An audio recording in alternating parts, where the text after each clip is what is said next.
J'aimerais juste, avant de vous libérer, Denis Jacob, ouvrir avec vous un cold case. Un cas qui date de 2011 avec un autre petit garçon qui s'appelle Mathis, mais qui avait 8 ans à l'époque. Il avait disparu après avoir été enlevé. Son père, à l'époque, avait été condamné en 2015 pour l'enlèvement et la séquestration de ce petit garçon. La justice, aujourd'hui, a franchi un nouveau cap, puisqu'elle a estimé que ce père est responsable de la mort du petit garçon. On écoute juste les explications de Noémie Schulz, et puis on va revoir avec vous ce que les enquêtes nous permettent aujourd'hui d'obtenir sur ces cold cases. Noémie.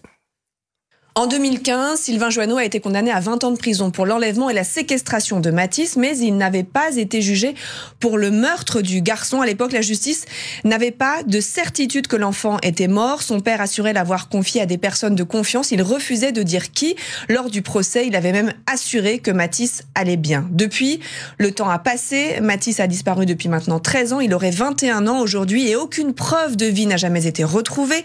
Et puis surtout, une enquête contre X pour meurtre avait été ouverte, elle s'est poursuivie avec lenteur, mais elle s'est poursuivie et récemment l'ADN de Mathis a été retrouvé dans le coffre de la voiture de Sylvain Joanneau, ce qui laisse à penser que son corps a pu y être allongé. Ce sont ces éléments qui ont amené les juges d'instruction à mettre en examen cet homme de 50 ans pour le meurtre de Mathis, des faits pour lesquels il encourt la réclusion criminelle à perpétuité. Concrètement, ça signifie qu'un nouveau procès aura lieu sans doute en 2026, avec l'espoir pour la mère de Mathis de connaître enfin la vérité, même si des experts psychiatres avaient évoqué lors du procès le syndrome de Médée.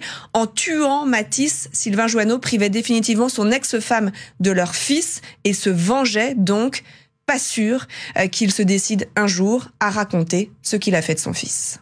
Merci pour ces explications glaçantes, Noémie. On a la petite bouille de Mathis qui s'affiche, et je le dis pour nos auditeurs, il a une petite tête d'ange, en fait, Denis Jacob.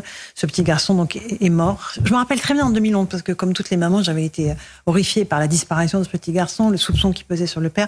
Là, c'est la police scientifique qui a permis d'avancer, c'est bien ça, hein? Oui, tout à fait. Alors déjà, souligner qu'aujourd'hui, en France, il existe désormais le pôle cold case. Ça, c'est important de le dire, parce qu'il y a trop d'affaires encore qui ne sont pas résolues. Non résolues. Les moyens technologiques à notre disposition, aujourd'hui, permettent d'avancer sur des vieilles enquêtes. Là, en l'occurrence, ça a permis, grâce à la police technique et scientifique, de faire des analyses ADN qui ont permis de démontrer que dans le véhicule du père, dans le coffre, en tous les cas, il y avait des traces du petit garçon qui laisse malheureusement augurer que c'est bien le papa qui aurait tué cet enfant. Donc une enquête n'est jamais close tant qu'on n'a pas trouvé le meurtrier, il faut le dire. Alors c'est vrai qu'on peut donner le sentiment que la police ou la gendarmerie ne font pas leur travail parce que ça prend des années. Je vais faire un parallèle qui n'est pas tout à fait dans la même veine, mais pour lequel j'ai été personnellement concerné aussi. C'est l'affaire dite du Grêlé. Oui. Alors, ce meurtrier que j'ai connu, que j'ai côtoyé en tant que collègue. Incroyable. Qui était un meurtrier. Qui est un meurtrier en série, et qui a été confondu par son ADN près de 30 ans après. Et c'est parce qu'il a été identifié qu'il s'est suicidé avant même de pouvoir répondre de ses actes devant la justice.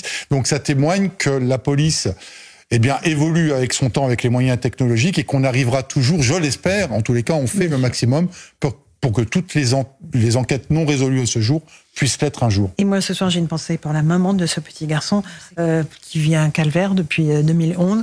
On va écouter l'avocate de cette maman, recueillie par Noémie Schulz. Moi, ce que j'attends avec cette qualification pénale d'homicide, c'est que Sylvain Joanneau se défende. Et pour se défendre, s'il conteste avoir tué Mathis, la seule façon de se défendre, c'est de nous dire ce qu'il en a fait. C'est de donner des noms, c'est de donner des lieux, c'est de donner des contacts pour qu'on puisse investiguer et infirmer ou confirmer l'hypothèse selon laquelle il aurait confié Mathis à des tiers. Je crois qu'il ne le fera pas. Il s'est toujours empêtré dans des déclarations fumeuses où il n'a jamais permis au juge d'instruction saisi de ce dossier de découvrir la moindre preuve de vie de Mathis. Je pense qu'il ne le fera pas, mais ce sera sceller son sort de se taire. C'est-à-dire que ne rien donner, c'est avouer avoir tué Mathis. On n'imagine pas, en fait, la dose de cynisme, d'inhumanité qu'il faut pour faire ces choses-là. On n'a plus affaire à des êtres humains, hein, je suis désolé, c'est des bêtes, c'est des monstres. Hein.